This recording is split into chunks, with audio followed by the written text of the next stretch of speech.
Então, vamos agora passar a palavra para Lucas Torrealba, que é pesquisador do Nick Chile, do Research Lab, e é responsável pelo projeto de detecção de domínios maliciosos e também é candidato na mesma área. Ele vai falar sobre o uso da inteligência artificial na análise de DNS, detecção de domínios gerados de forma aleatória, DGA. Passamos a palavra para o Lucas.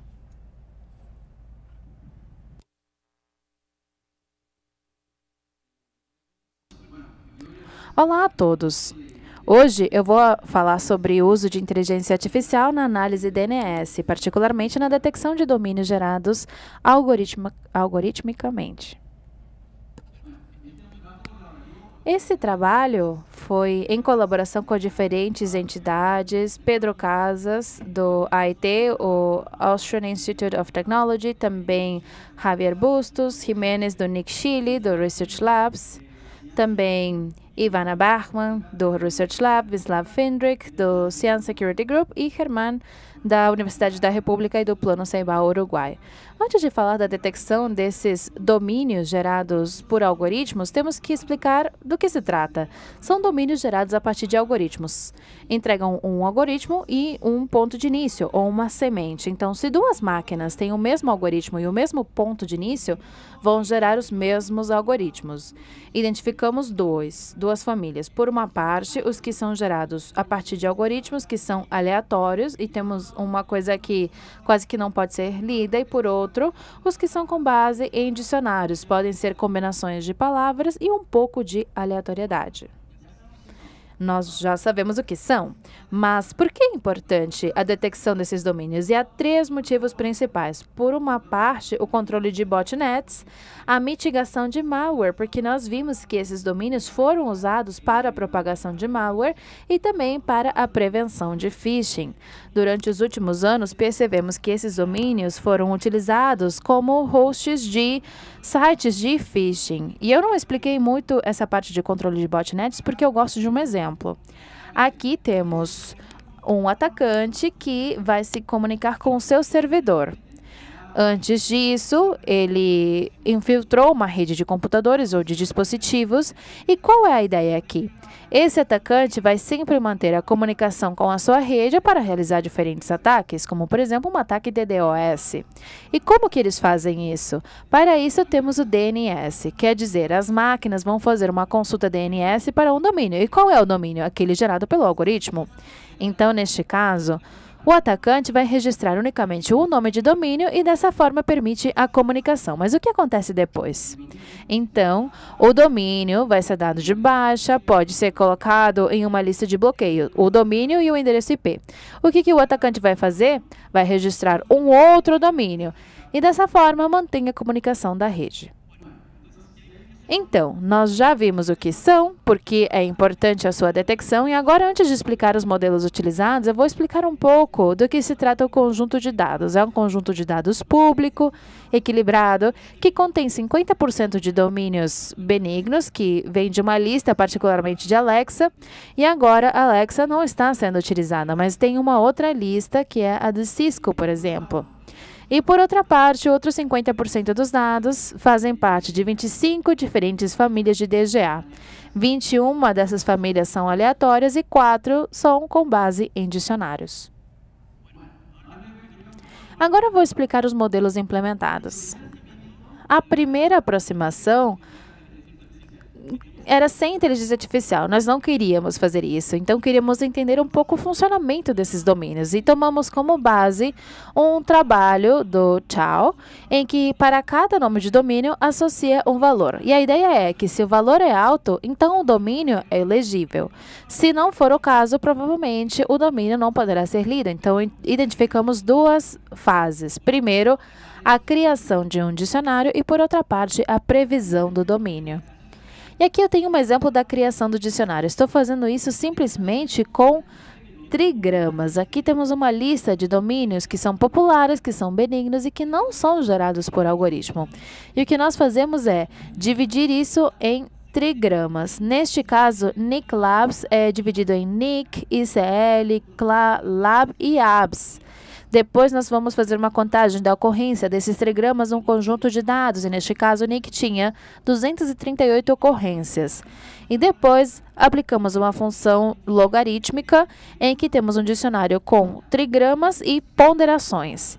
Esse processo é repetido para 4, 5 e 6 trigramas. Então, agora vamos ver a parte da previsão. Como isso era feito originalmente? Tínhamos um nome de domínio, fazíamos a segmentação, neste caso em N gramas. E aqui temos um exemplo apenas com 3 gramas. E o que nós fazemos é ir para o dicionário que nós criamos e simplesmente vamos somar as ponderações. Neste caso, a soma dos trigramas dá 17,33 e quando vemos os valores de 4, 5, 6 e 7 gramas, vemos um valor de 36,18. E aqui identificamos que se o domínio cresce, simplesmente temos a probabilidade de aumentar, nunca pode diminuir. Então, o que nós fizemos? Nós colocamos um redutor. Basicamente, normalizamos pela extensão do domínio. E dessa forma, o nosso valor original de 17,33, os N gramas, foi para 3,06. E, portanto, também diminuiu o valor da reputação. Como eu disse que nós fizemos uma otimização, a primeira coisa aqui é a comparação. Aqui temos muitas gráficas, eu não quero que vocês vejam todos, porque são 25 no total, mas o nosso modelo supera esses no algoritmo original. Então, temos uma maior área por cima da curva, e neste caso, como é um conjunto de dados equilibrado e é uma classificação binária, demonstra que fez uma melhor previsão. Porém, há 4 famílias que foram destacadas. Embora nós já melhoramos o algoritmo original, não conseguimos fazer uma boa previsão. Foi quase que aleatória a previsão. E quais são essas famílias? Aquelas com base em dicionários. E faz sentido, porque o algoritmo foca naqueles domínios que quase não são legíveis.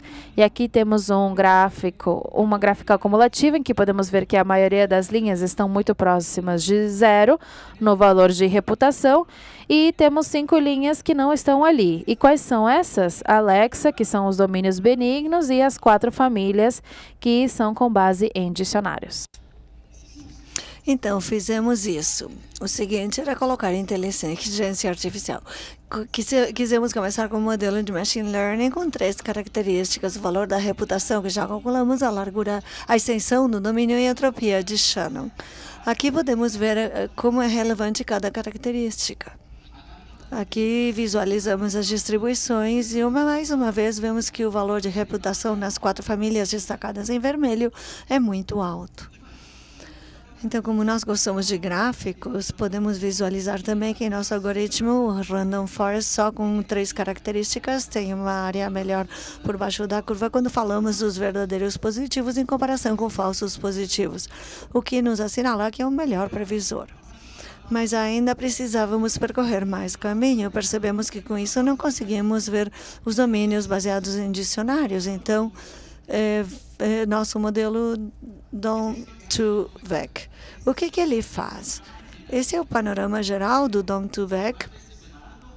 Primeiro, separa o nome de domínio. Vou explicar cada um dos casos. Como é que se faz essa separação? De fato, é bem padrão. Pegamos palavras, organizamos por frequência e associamos uma probabilidade. Depois, com um domínio determinado, a gente faz maximizando a probabilidade para dividir as palavras. Depois, vamos ao nosso modelo Word2Vec. Quero falar o que é Word2Vec antes de explicar o modelo. É uma técnica de processamento de linguagem natural que usa redes neuronais para mapear palavras ou tokens a um espaço vetorial contínuo. Além disso, ele gera embeddings que capturam semelhanças semânticas, e eu gosto de explicá-lo com um exemplo. Aqui temos nosso novo espaço.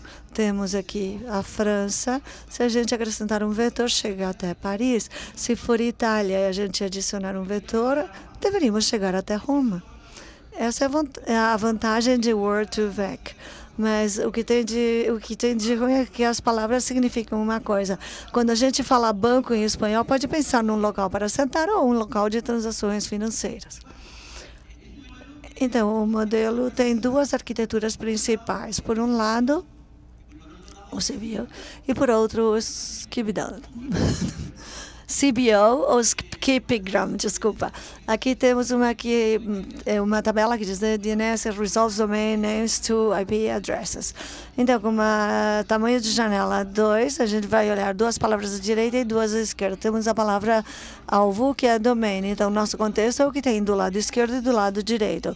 O que o CBO faz? Ele pega o contexto e faz a previsão da palavra objetivo. E o SkipGram pega a palavra objetivo e procura prever o contexto, ou predizer o contexto. Então, o que nós queremos fazer para dizer o contexto? Porque podemos ter duas palavras que estão em contextos totalmente diferentes, que seria estranho. E é por isso que usamos essa arquitetura SkipGram, onde a extensão dos vetores é 100 e o tamanho da janela é 5. Isso é bem padrão. Nós treinamos este modelo Word2Vec não com domínios, mas com textos da Wikipédia. Finalmente, para cada palavra que separamos antes, vamos passá-la para o nosso modelo Word2Vec e temos embeddings, representações vetoriais. E como vamos ter mais de uma representação vetorial, o que vamos fazer é agrupá-los de alguma forma. Agora agrupamos, neste caso, de 5 formas diferentes. E como temos 5 formas diferentes e cada uma é um vetor de 100, então no total temos 500 novas características.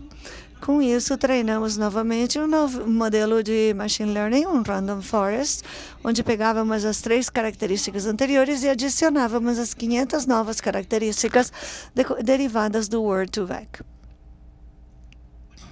Bom, aqui temos alguns resultados. Aqui escalamos de forma multidimensional para mostrar esses pontos que vivem num espaço de 500 dimensões em 2 dimensões.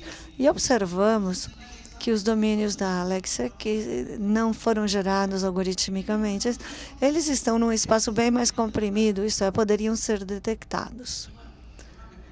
Então, como gostamos de gráficos, mais uma vez, observamos também que o nosso novo modelo, Word2Vec, ele tem mais área embaixo da curva, tem uma melhor performance e, particularmente, quando olhamos próximo do zero, os falsos positivos, os verdadeiros positivos são altos, e isso é bem interessante para esse caso, porque não queremos prever errado, isto é, fazer danos a domínios benignos. Para concluir, construímos Deep Dom2Vec. É a mesma arquitetura que o Dom2Vec, mas com outro classificador.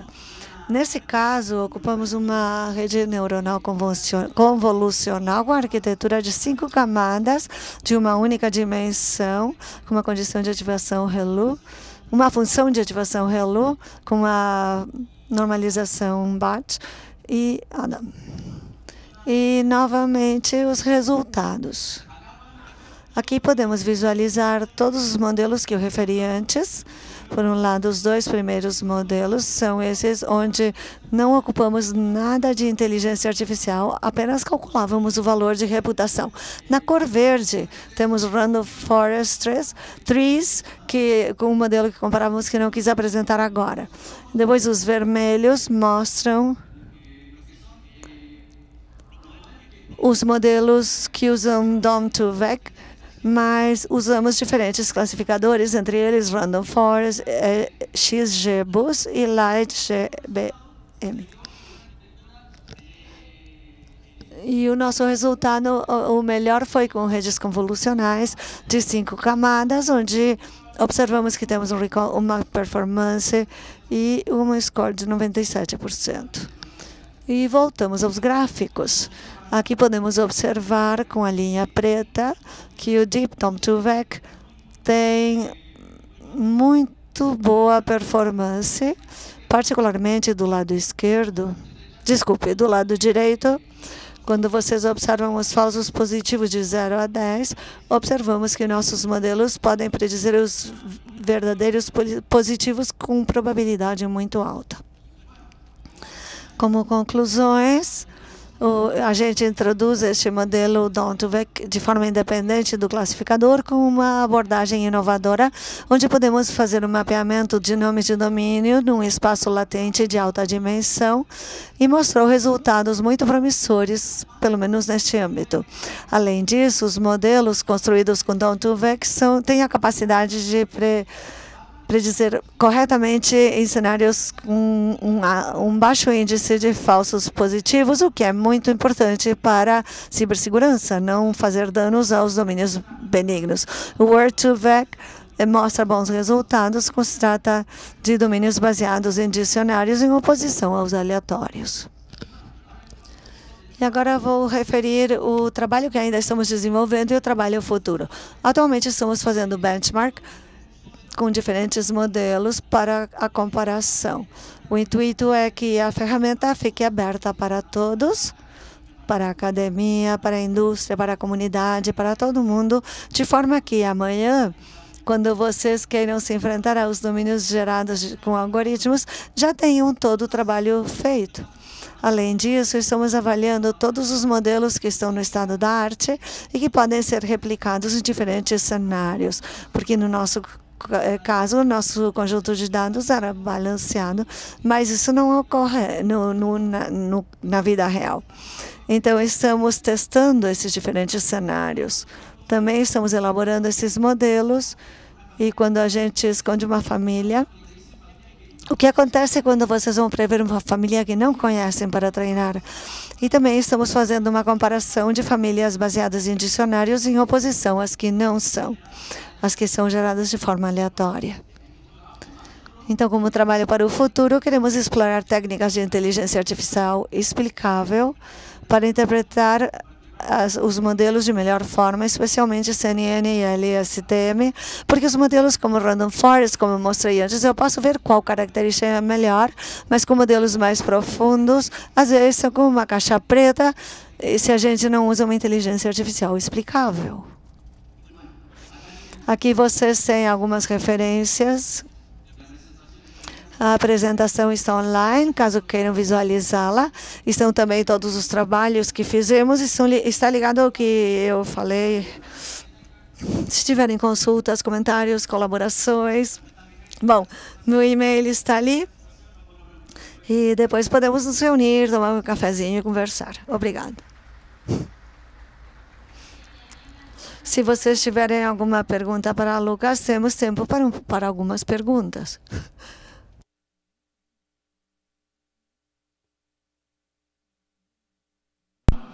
Olá, Lucas. Olá, Lucas. Hugo Salgado aqui. Como você imagina que isso pode se passar a fazer parte da internet real, uma vez que isso possibilitaria, por exemplo, que o registro bloqueasse inscrições de pessoas que querem vir escrever domínios ou resolvers de empresas que bloqueiam o tráfego que eles visualizam circulando. Para começar, eu trabalho no laboratório do NIC Chile. O NIC tem o CCTLD, ele registra o .cl. A priori, eu falaria assim que se aparecer um domínio gerado algoritmicamente, não quer dizer que ele venha a ser malicioso, é preciso ser cuidadoso. Sempre quando vocês vão derrubar um domínio, entendam muito bem o contexto, mas porque apenas com o nome do domínio não é possível resolver se ele é benigno ou não. Por isso procuramos ter muito cuidado e por isso é muito importante entender o contexto dos nomes de domínios antes de derrubá-los. Obrigada. Alguma outra pergunta?